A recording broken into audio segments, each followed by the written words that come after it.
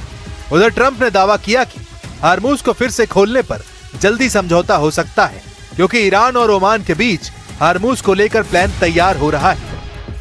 Hormuz पर नया plan यह है कि जो जहाज ईरान की तरफ आएंगे उन पर ईरान नजर रखेगा। जो जहाज बाहर जाएंगे वो ओमान के रास्ते से निकलेंगे। इन जहाजों को ओमान क्लियरेंस देगा, लेकिन इसकी जानकारी पहले ईरान को भी होगी। अगर ईरान को जरूरत लगी तो वो जहाजों की जांच भी कर सकेगा। लेकिन ईरान की मीडिया में दावा किया जा रहा है कि ओमान के साथ जहाजों की आवाजाही पर समझौता होने के बाद भी हार्मुज स्ट्रेट तुरंत नहीं खोला जाएगा, क्योंकि तेहरान ने साफ किया है कि ईरान और ओमान के बीच चल रही बातचीत सिर्फ दोनों देशों के बीच है और इसका अमेरिका से कोई संबंध नहीं है। मतलब ईरान हार्मुज को खोलने पर तभी राजी होगा जब अमेरिका हार्मुज से पूरी तरह बाहर होगा।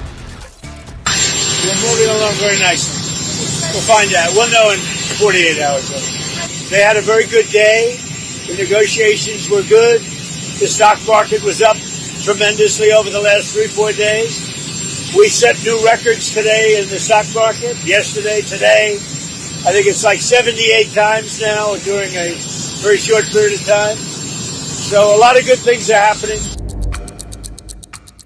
ईरान का दावा है कि हार्मुज स्ट्रेट को लेकर ओमान के साथ होने वाला समझौता अमेरिका की दखलंदाजी और ट्रंप की धमकियों की वजह से टल रहा है। ईरान ने साफ कहा है कि जब तक अमेरिका ईरान पर सैन्य कार्रवाई की धमकी देता रहेगा और बातचीत में दखल करता रहेगा, तब तक कोई भी समझौता आगे नहीं बढ़ेगा। लेकिन ट्रंप लगातार धमकी दे रहे हैं कि ईरान को हार्मुज बहुत जल्दी खोलना होगा। अगर ऐसा नहीं हुआ तो अमेरिका फिर से जोरदार हमला करेगा।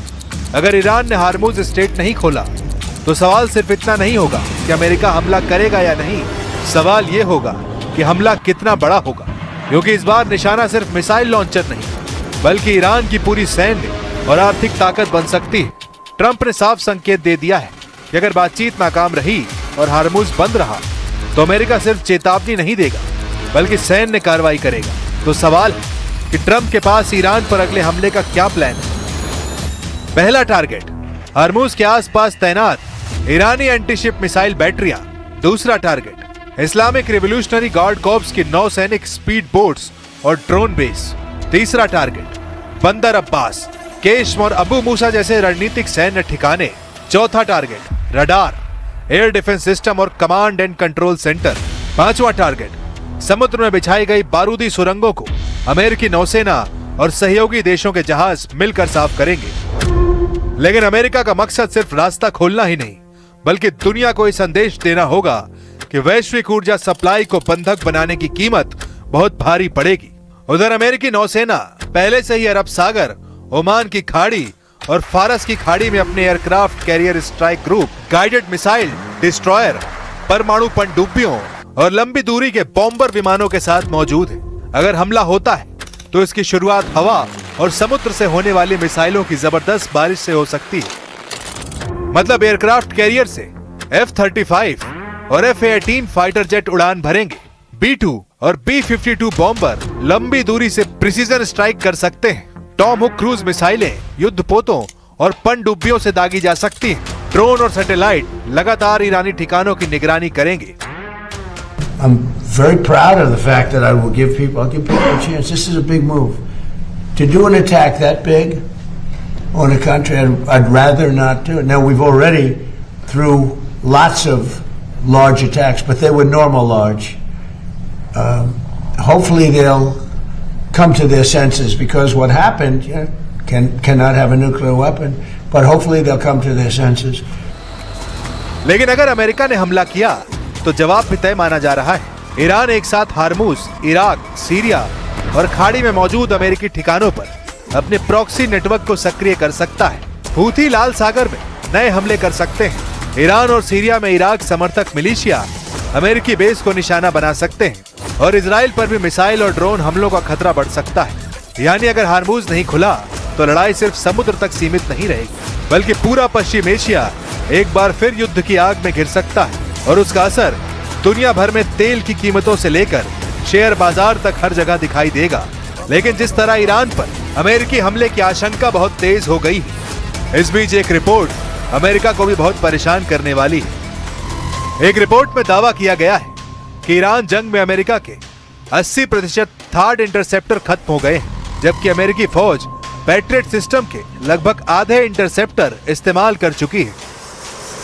रिपोर्ट के मुताबिक हथियारों का तेजी से घटता भंडार और मिडिल ईस्ट में अमेरिकी सहयोगी देशों पर ईरानी जवाबी हमले की आशंका राष्ट्रपति डोनाल्ड ट्रंप के ईरान पर प्रस्तावित बड़े हमलों को टालने की एक बड़ी वजह बन गई है। हालांकि ट्रंप ने इन दावों को खारिज करते हुए कहा कि उनके पास इतने हथियार हैं जितने हथियार दुनिया ने कभी देखे भी नहीं। We feel very badly, but those great people, those great patriots were out there fighting that Iran cannot have a nuclear weapon. Iran has been very, very badly damaged. They've lost everything almost militarily. They've got very little left. They've got some missiles. They've got some drones. They've got some manufacturing ability, not much. We control the strait. They don't control anything.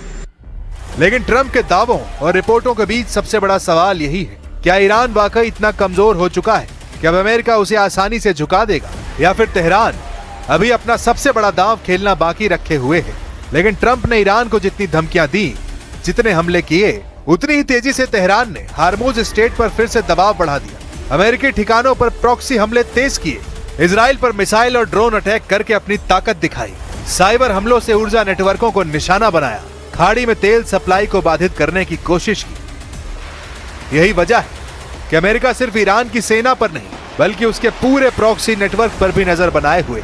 Washington को डर है कि अगर Tehran सीधे जवाब देने की स्थिति में नहीं हुआ तो हूथी, इराक और सीरिया के ईरान समर्थक, मिलिशिया और लेबनान के हथियारबंद गुट एक साथ नया मोर्चा खोल सकते हैं। यानी युद्ध का मैदान सिर्फ ईरान नहीं, बल्कि पूरा पश्चिम एशिया बन सकता है। लेकिन अमेरिका की टेंशन हार्मूज में IRGC के साथ लाल सागर में हूथियों ने भी बढ़ा दी है। खाड़ी में तेहरान अमेरिकी ठिकानों को तबीयत से निशाना बना रहे हैं। उधर खाड़ी के देशों में भी हाई अलर्ट है। सऊदी अरब, UAE, कतर, बहरीन और कुवैत अपनी ऊर्जा परियोजनाओं और बंदरगाहों की सुरक्षा बढ़ा रहे हैं। तेल कंपनियों ने भी अपने जहाजों के रूट बदलने शुरू कर दिए हैं, क्योंकि अगर हार्मूज और लाल सागर दोनों पर खतरा बढ़ा तो दुनिया की ऊर्जा आपूर्ति पर एक साथ दोहरी चोट पड़ सकती है। और यही वजह है कि इस वक्त पूरी दुनिया की नजर सिर्फ तेहरान या वॉशिंगटन पर नहीं, बल्कि अगले 48 घंटे पर टिकी हुई है। अगर बातचीत सफल हुई तो हार्मूज खुल सकता है और तनाव कम हो सकता है, लेकिन अगर बातचीत टूट गई तो मिसाइलें फिर चलेंगी, युद्धपोत फिर आगे बढ़ेंगे और पश्चिम एशिया एक ऐसे संघर्ष में ढकेला जा सकता है जिसकी कीमत सिर्फ ईरान और अमेरिका नहीं, बल्कि पूरी दुनिया को चुकानी पड़ सकती है।